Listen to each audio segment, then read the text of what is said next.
बिस्मिल्लाहिर्रहमानिर्रहीम। अस्सलाम वालेकुम नाज़रीन, उम्मीद है आप खैर खैरियत से होंगे। मेरा नाम अमानुल्लाह तारिक है और मैंने सुबह से शाम तक बड़ा वज़न लूज़ कर लिया।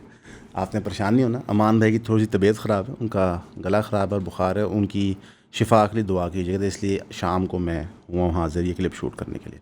क्लिप की जो पहली चीज़ मैं शूट करना चाहूँगा कि एक बड़ी मैंने अजीब सी खबर पढ़ी। अजीब सी इसलिए थी कि मैं हैरान था। जिस तरह हमारे दोस्त हैं अब्दुर्रहमान, वो कहते हैं अनबिलीवेबल ख़बर थी। प्लानिंग मिनिस्टर एहसन इकबाल साहब ने कहा कि हमें शर्मिंदा होना चाहिए कि हमने यूरो बॉन्ड लॉन्च किया है और यहाँ पे लोग उसको सेलिब्रेट कर रहे हैं। एहसन इकबाल साहब पीएमएलएन की जमात से हैं, तो हम इस बात पे हैरान थे कि उन्होंने ये बात कैसे की। असल में होता क्या है कि कभी ना कभी आपका ज़मीर बोलता है, कभी ना कभी आप कुछ ऐसी रियलिटीज़ को फेस करते हैं कि आपकी मजबूरी बन जाती है कि आज नहीं बोलूँगा तो बाद में पकड़ बड़ी होगी। हम इस पॉडकास्ट पे 3 साल से बकवास कर रहे हैं कि जिस डेट ट्रैप में हमें PDM2 ने डाल दिया है और जिस स्पीड से वो डेट ट्रैप को इंक्रीज़ कर रहे हैं, आप रिकवर नहीं कर सकते। बहुत सारे दानिश्वर पॉडकास्ट पे आए, बहुत सारे लोगों ने और चैनलों पे बात की, जनाब इकॉनमी का कम बैक हो रहा है, इकॉनमी बूम करने लगी है, इकॉनमी छक्के मारने लगी है। एक तो इंसान है, वो इस्लामाबाद की एक पर्सनैलिटी हैं, तारड़ साहब के लिए काम करते हैं, उन्होंने तो ट्विटर पर ट्वीट भी ये कर दी कि जनाब आप बेफिक्र हो जाएं, पाकिस्तान का टर्न अराउंड हो रहा है, इतना पैसा होगा सबके पास कि लोग हैरान हो जाएंगे। हजूर, आपके पैसे की कोई औकात नहीं है। आपकी जेब में अगर इस वक्त 1000 रुपया पड़ा है तो हर गुजरते हुए दिन से उस 1000 रुपये की वैल्यू कम हो रही है एवरी डे। बिकॉज जिस रैकेट स्पीड से गवर्नमेंट बोरोइंग कर रही है और फिर उसको हेज कर रही है बाय डेट टोकनाइजेशन, वो आपको दोनों हाथों से जी तबाह कर रही है। आपको समझ नहीं आ रही। पैंडा बॉन्ड था, वो सेलिब्रेट किया गया और हम बैठ के यहाँ सर खुजा रहे थे मेयर में रोज़ कि यार ये पागल तो नहीं होंगे, मतलब हम डेट लेने को सेलिब्रेट कर रहे हैं। IMF की किस्तें आती है तो यहाँ जश्न हो रहा होता है। ये क्या हो रहा है? मैं आप इस तरह सोचें कि एक कारोबार है, ठीक है, लगभग 70 साल से कारोबार चल रहा है। 70 साल से हर साल कारोबार डिफ़ॉल्ट होता है, हर साल वो अपने क्वार्टरली टारगेट्स मीट नहीं करता, हर साल उसमें कम इंडस्ट्री होती है, प्रोडक्शन रिड्यूस हो जाती है। इस साल तो मैंगो प्रोडक्शन रिड्यूस होगी क्योंकि मिडल ईस्ट के रूट बंद हैं, तो हमें पता नहीं क्या करेंगे हम आमों के साथ। हमारे पास कोल्ड स्टोर की एबिलिटी नहीं है, हमने किसी बाहर के मुल्क से मरासम नहीं बनाए हुए, तो लिहाजा वो आम है कि ज़ाया हो जाएंगे या मंडी फ्लड होगी, रेट नीचे आ जाएगा, आपके व्यापारियों को नुकसान हो जाएगा। तो हमने कोई इंक्रीमेंट नहीं किया किसी भी इकोनॉमिक एक्टिविटी का, लेकिन हर साल हम 2 चीज़ें सेलिब्रेट करते हैं। एक, जब हमें कोई उधार मिलता है, चाहे लोकल गवर्नमेंट से हो, चाहे डेट टोकनाइजेशन से हो, चाहे IMF से हो, और दूसरा जब रेमिटेंस आती है। ये क्या कौम है यार, ये हम क्या मुल्क हैं? हम जो मैं रुजू करना चाहूँगा अपने एक प्रीवियस बयान से। हमारे प्यारे मोहसिन गए थे, डिफेंस मिनिस्टर ख्वाजा आसिफ ने कहा था बेगर्स के नॉट बी चूजर्स। वो सही कह रहे हैं, लेकिन दिक्कत है यहाँ पे एक। वो दिक्कत क्या है? बेगिंग एक माइंडसेट है, ह्यूमन रिक्वायरमेंट नहीं है। जो आप सड़क पे भिखारी देखते हैं ना, उसको मजदूरी करने का दम नहीं होता। हमारा बेगिंग माइंडसेट बना दिया गया। हमें बार बार बताया गया है कि IMF के लोन के बगैर हम जिंदा नहीं रह सकते।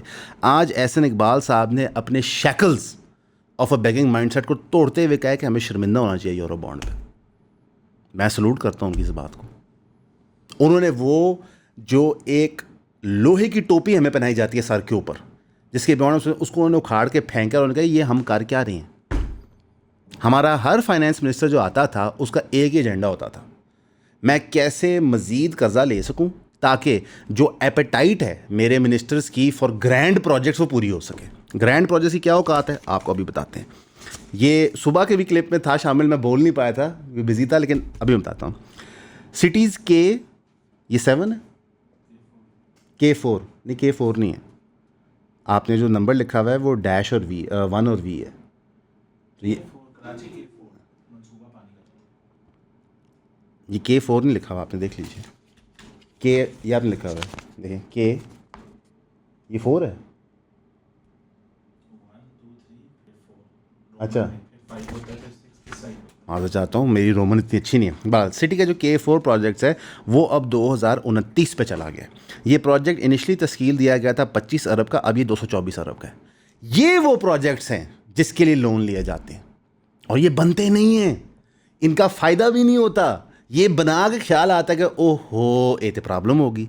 वो रोड की तो हमने आपको मिसाल दी हुई है कि फ़ौरन नून लीग बनवाती है, फिर उसको उखाड़ती है कि सीधे वाटर सप्लाई की पाइप का काम था, वो काम पूरा होता है, फिर ख्याल आता है कि यारा सीवेज की भी तो पाइपलाइन होनी चाहिए, फिर रोड उखाड़ते हैं और फिर ख्याल आता है कि ओहो थोड़ी सी बुनियाद के ऊपर सुई गैस की पाइप ऑपरेट कर दें तो 5 दफ़ा वो रोड बनती है। Very good. बीच में पौधे भी लगते हैं। देखिए ग्रीनरी बड़ी ज़रूरी है। ज़ाहिर है हमने कौम को स्मॉग से तो बचाना है। कितनी स्मॉग कम हो गई है? क्या आपको स्मॉग फील हो रही है? नहीं ना, क्योंकि गर्मी है, सर्दियाँ आएंगी तो आपको फील होगी स्मॉग। तो ये वो प्रोजेक्ट्स हैं। अब ये जो प्रोजेक्ट था K4, ये अर्ली 2029 से ऑफिशियल्स कह रहे हैं और फेडरल गवर्नमेंट दिसंबर 2026 का टारगेट को अनरियलिस्टिक कह रही है इस करंट पेस पे। ये प्रोजेक्ट रिवाइव हुआ था 2014 में as joint federal Sindh initiative with an estimated cost of 25 billion. यार 2014 में ये प्रोजेक्ट इन्होंने सोचा था और ये अभी तक नहीं बना।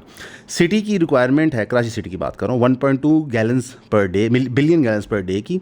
Receive only 650 MGD। K4 is designed to supply an additional 250 MGD, bringing total to 900 MGD, still leaving a shortfall of 300 से 400 MGD। यानी कि ये सब कुछ करने के बाद भी आप 30 से 40% खसारे में होंगे। 25 अरब की चीज़ आप 224 अरब की बनाएंगे, वो आपसे बनेगी नहीं 29 तक। ये मेरी एक नाकस असेसमेंट है कि ये मेरे मुंह में खाक $1 बिलियन प्रोजेक्ट होगा बाय टाइम ये कंप्लीट होगा। और तब पता चलेगा कि कराची की आबादी भी बढ़ गई है, जो आपने मैप नहीं की हुई बाय द वे, क्योंकि कराची में आज भी आबादी 1,80,00,000 है और कराची की पानी की रिक्वायरमेंट इंक्रीज़ कर गई है। तो ये जो 30% का डेफिसिट है एक्चुअली 50% में चला गया। लिहाजा हमें अब $2 बिलियन का प्रोजेक्ट चाहिए। ये रूडा है ना लाहौर शहर में, जिसपे हर कोई नाचता था। PTI ने अपना शोर मचाया, नून ने अपना शोर लगाया। क्या कमाल मास्टर स्ट्रोक है मुशर्रफ साहब के टाइम पे, तब से मास्टर स्ट्रोक चल रहा है। ये जो गवादर, जो नवाज शरीफ की पिछली टेन्योर का सबसे बड़ा सक्सेस समझा जाता था इकोनॉमिक एक्टिविटी का, मुशर्रफ साहब के दौर पे। और यार आप टाइमली चीज़ ही नहीं कर सकते। आप प्रोजेक्ट की कॉस्ट इन्फ्लेट कर, दुनिया के जियो स्ट्रेटेजिक इंटरेस्ट चेंज करवा थक जाते हैं। आज हमारा जो गवादर है वो सेकेंडरी प्रोजेक्ट हो गया। क्यों? चाइना के साथ हमने इतनी प्रॉमिसेस फुलफिल नहीं की, हमने काम स्लो डाउन किया। जनरल बाजवा साहब की पॉलिसी स्लो डाउन करने के लिए खान साहब के दौर में स्लो डाउन हुए सारे प्रोजेक्ट्स। तो चाइना बैकफुट पे चला गया। वो अल्टरनेटिव रूट्स बना रहे कहाँ से? अफगानिस्तान और ईरान से। और बाद में चाइना का कोई बाहर नहीं। ईरान में रज़ा शाह पेलवी आ जाए, डिक्टेटरशिप आ जाए, उन्होंने पैसों से काम लेना होता है। अफगानिस्तान के प्रोजेक्ट्स अभी भी चल रहे हैं। तो आप एक गवादर की तो एफिशिएंसी ख़त्म होगी। ये वो हार्श रियलिटी है जिसकी एहसन इकबाल साहब ने फाइनली बात की है कि हम वो लोहे की टोपी पहना रहे हैं पूरी कौम को, जो कल को उतारी नहीं जाएगी। ये वो मंतक है जो आपको मजहबी पेशवा और आपके सियासी लीडरान और आपके दानिश्वर कहते हैं कि जी आप ग़ुलाम हैं। आप हजूर ग़ुलाम नहीं हैं, आपको ग़ुलामी का माइंडसेट बनाया जाता है।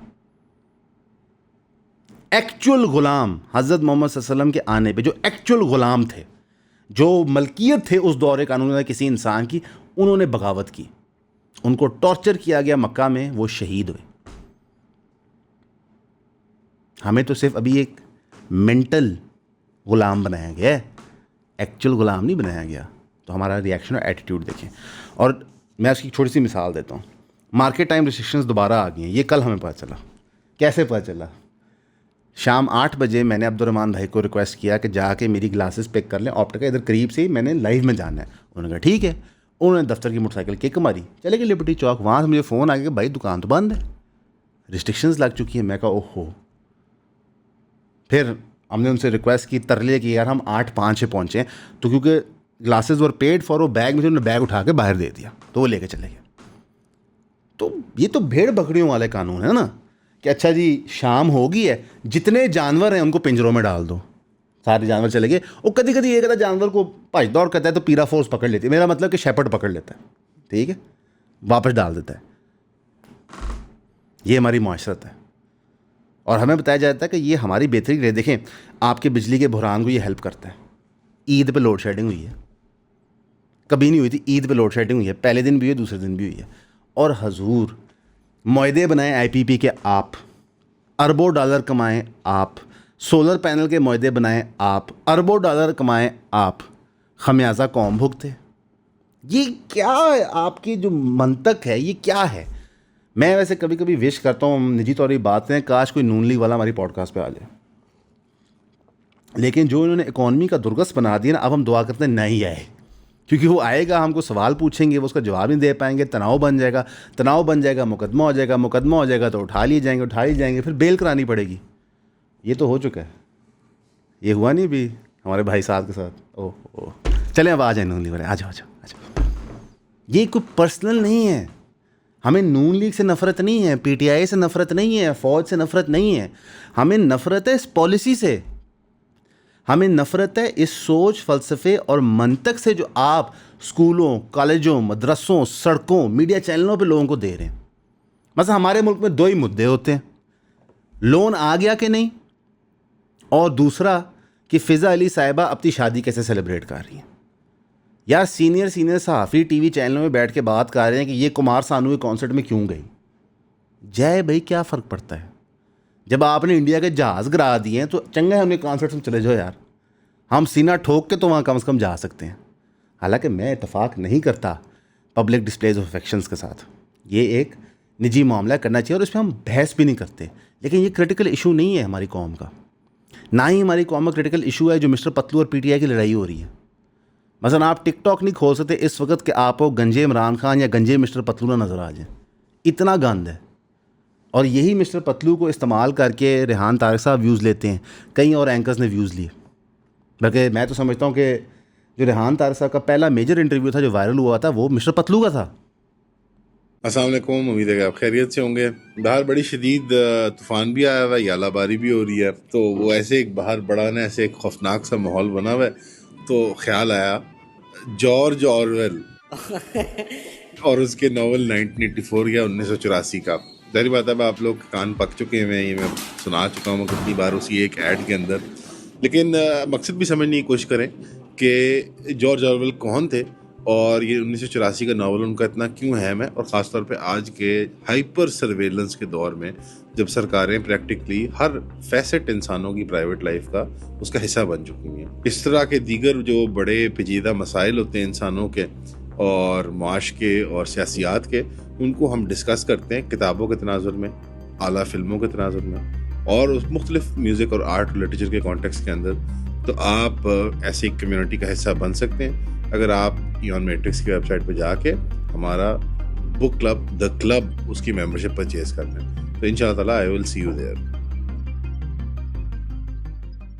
तो हमें ना तो सिर्फ ग़ुलाम मेंटली बनाया जाता है, बल्कि हमें साथ ये बताया जाएगा कि आप किन चीज़ों में बहस करते हैं, उन चीज़ों पे जिनको पब्लिक चौराहे में डिस्कस नहीं करना होता शरई तौर पे, निजी मामलात।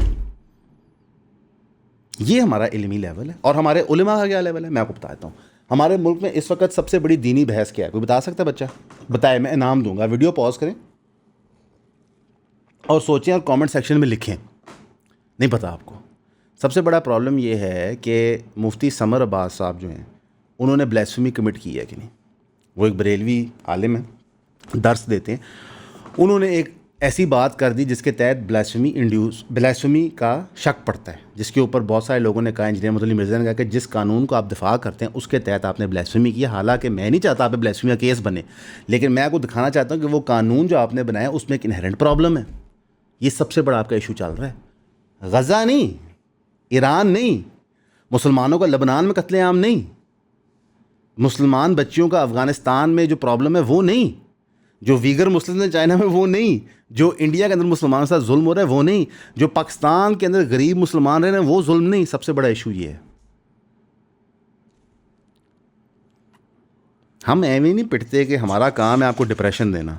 आप लोग कहते हैं मुझे सारी बातें पता हैं। अगर पता है तो इस वक्त एक तूफ़ान बदतमीज़ी क्यों नहीं है सोशल मीडिया एप्लीकेशन से मांग के लिए सरकार से कि आप ये काम क्या कर रहे हैं? अगर 1 लाख बंदे को ये हकीकतें पता हों, वो सुबह दोपहर शाम इन हकीकतों के बारे में सोचते हो, तो वो चैन से बैठ ही नहीं सकते। हमारे जो कंजम्पशन पैटर्न्स हैं सोशल मीडिया ने वो तबाह कर दिए। हम एक इशू पे टिक ही नहीं सकते क्योंकि हमें वो डोपामीन हिट चाहिए होता है बार बार। और हमारा पूरा निज़ाम और दुनिया का पूरा निज़ाम उस तरफ जा रहा है। अब मलेशिया ने भी कह दिया कि 16 साल से कम उम्र के बच्चे सोशल मीडिया एप्लीकेशन इस्तेमाल नहीं कर सकते। अगर करेंगे तो बहुत हैवी $1 मिलियन का शायद जुर्माना होगा। और उन्होंने सारी सोशल मीडिया कंपनीज को कहा है कंप्लाई करो इस रूल के साथ। क्यों? हम बच्चों की ज़हनियत तबाह कर रहे हैं।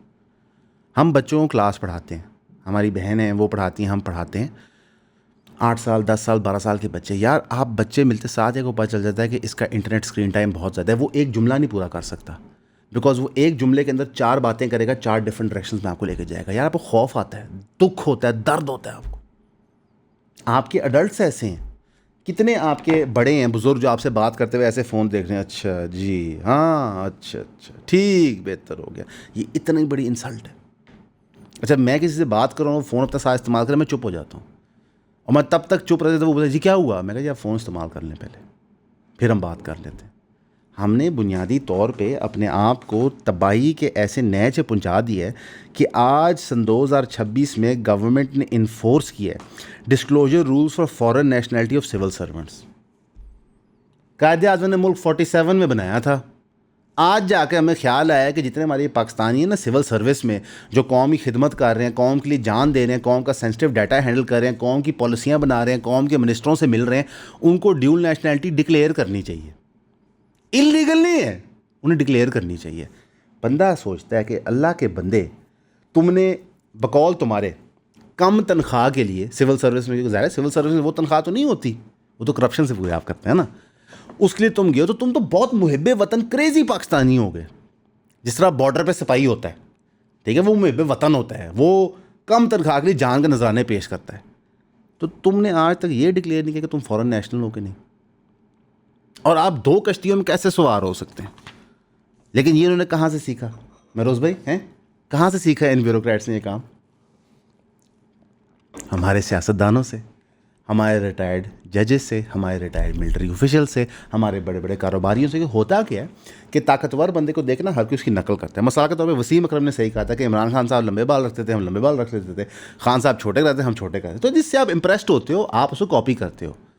तो हमारे ब्यूरोक्रेट्स के इनसे इंप्रेस्ड हैं, हमारे करप्ट पॉलिटिशियंस, हमारे करप्ट जुडिशरी, हमारी करप्ट मिलिट्री ऑफिशियल्स हैं, ये इनसे इंप्रेस्ड हैं, उन्हें कॉपी करते हैं, और ये सब मिलके पाकिस्तान चलाते हैं, और हम सब इसके अंदर सिर्फ डंगर का रोल प्ले करते हैं। तो मैं एहसन इकबाल साहब को दाद देना चाहूँगा, लेकिन एहसन इकबाल साहब सन 2024 के इलेक्शन में ये बातें कहाँ थी, जब एक पॉलिटिकल जमात का मैंडेट लिया गया था।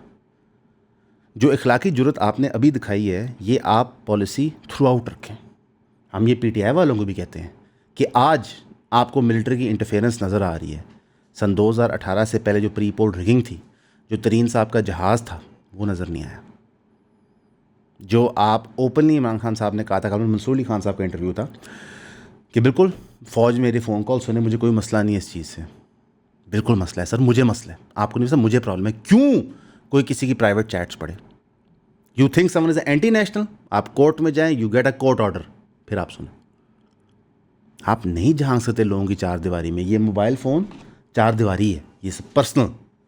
मैं अक्सर देखता हूँ कि लोग साथ बैठे होते हैं तो वो उनके मोबाइल में झांक के देते हैं किसको मैसेज कर रहा है। इंतहाई घटिया चीज़ है, इंतहाई घटिया चीज़ है। बिकॉज आपके mobile phones extension of your brain है, they're extension of your thought.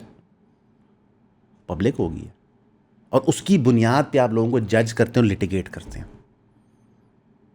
This is the problem.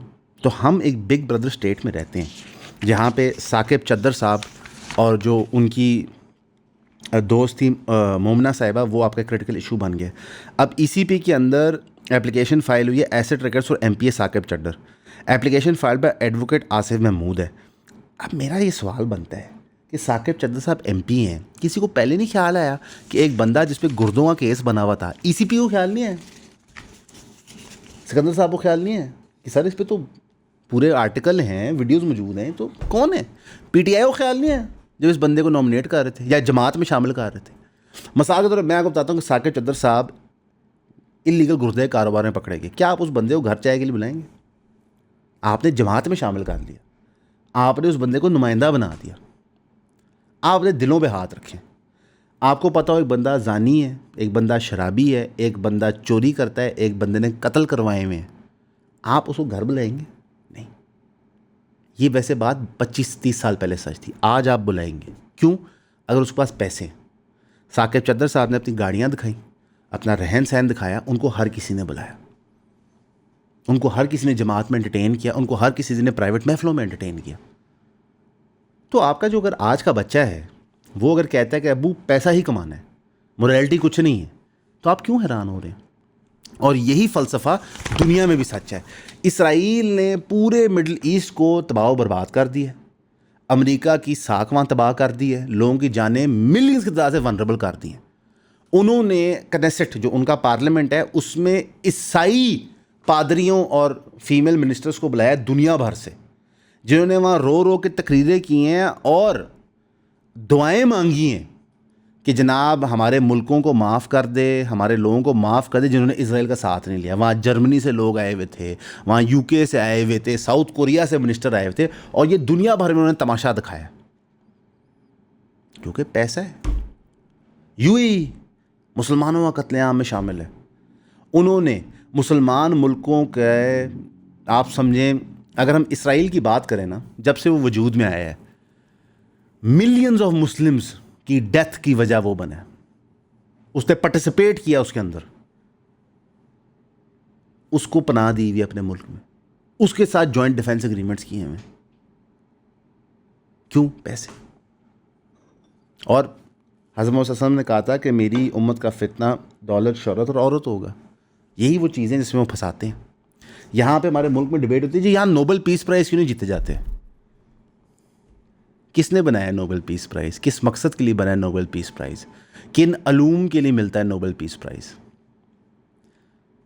जब हम मलाला यूसुफ़ज़ई पे तनकीद करते हैं ना, तो अनाउज़ुबिल्लाह मेरे मुंह में खाक, हम उस बच्चे के वाक़ये को डाउट नहीं करते, या उसका जो जुल्म, बर्बरियत और जहरियत हुई थी उसको डाउट नहीं करते। हम ये कहते हैं कि कौन इस इशू को उठा रहा है, किस मकसद से उठा रहा है, और किन के साथ अब आप मरासम कायम कर रहे हैं। हिलरी क्लिंटन ने लाखों मुसलमान मारे हैं, उनके साथ मिल के मलाला साहिबा ने प्ले डायरेक्ट किया।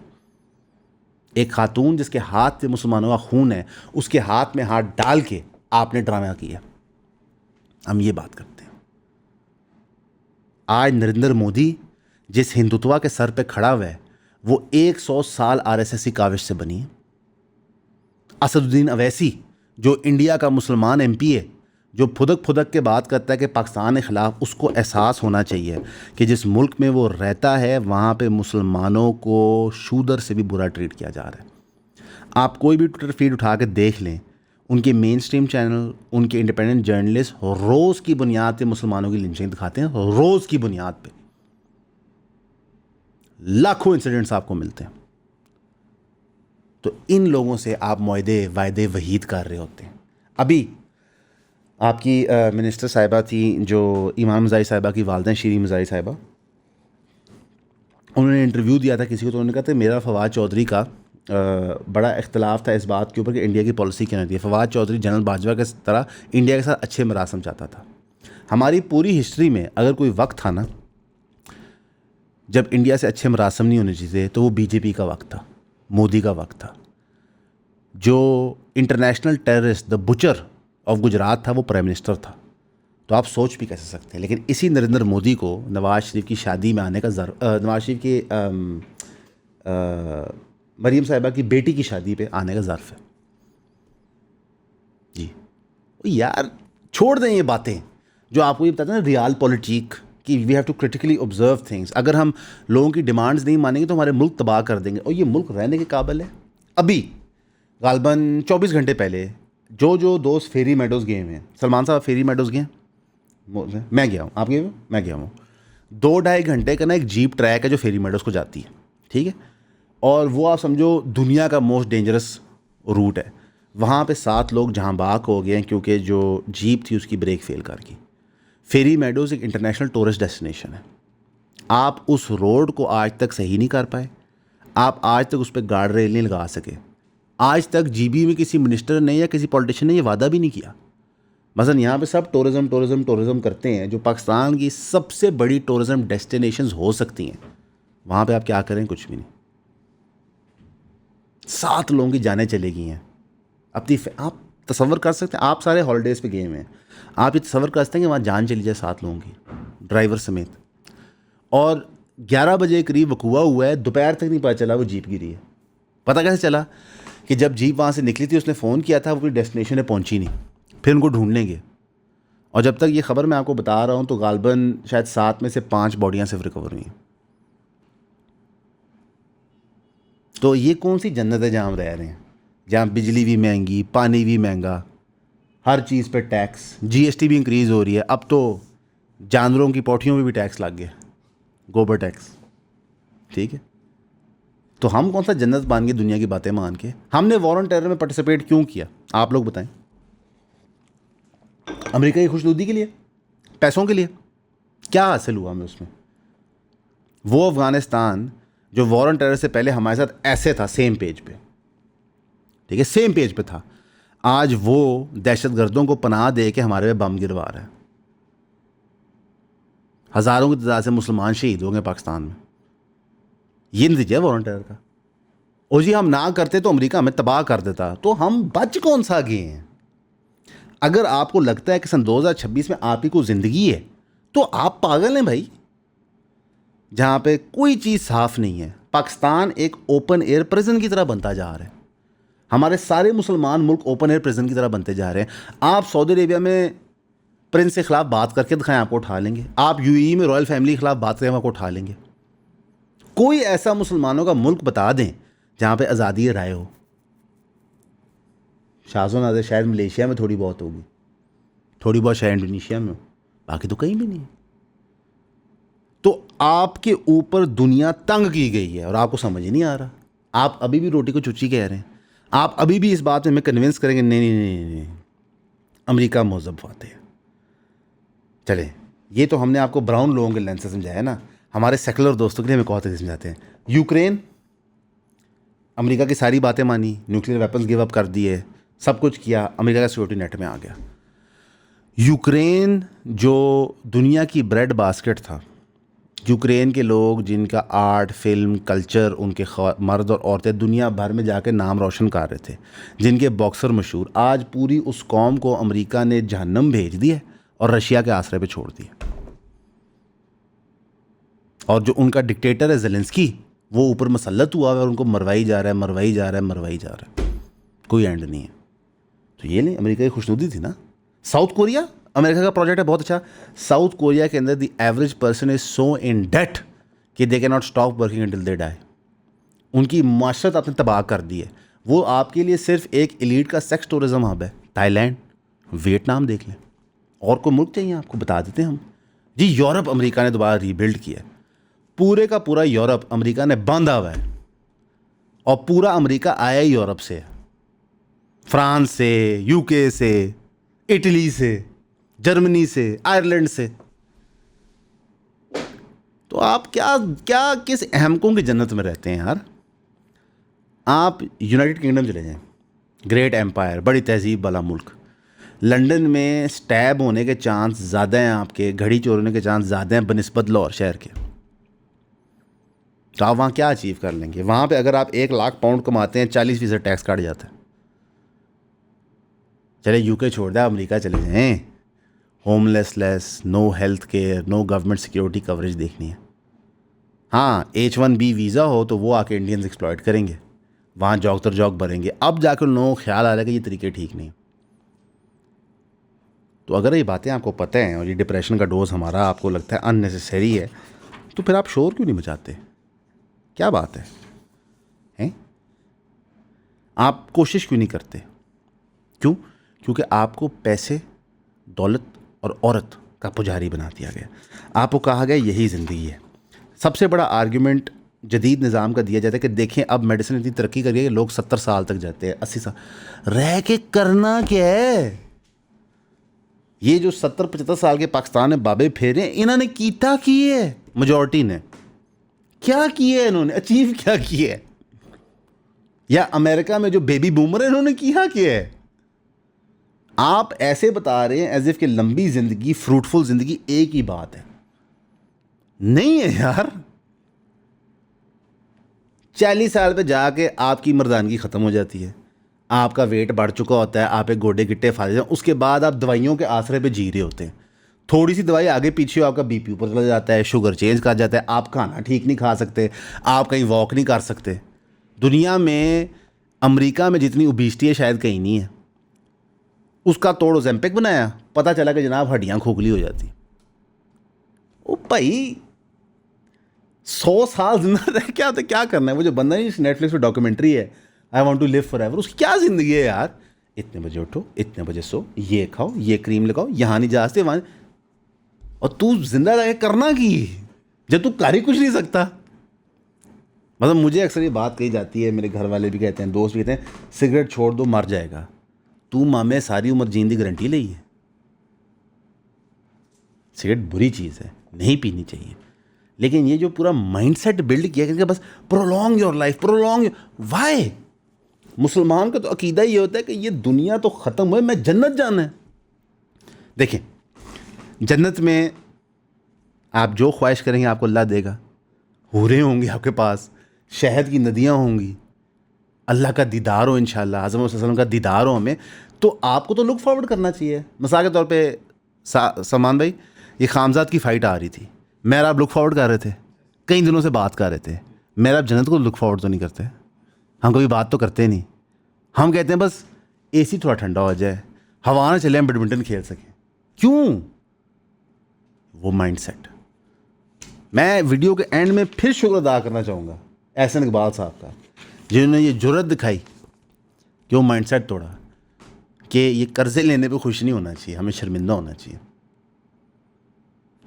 हमारी दुआ कीजिएगा, हम आपके लिए भी करेंगे। हमेशा की तरह आपका सुनने का शुक्रिया।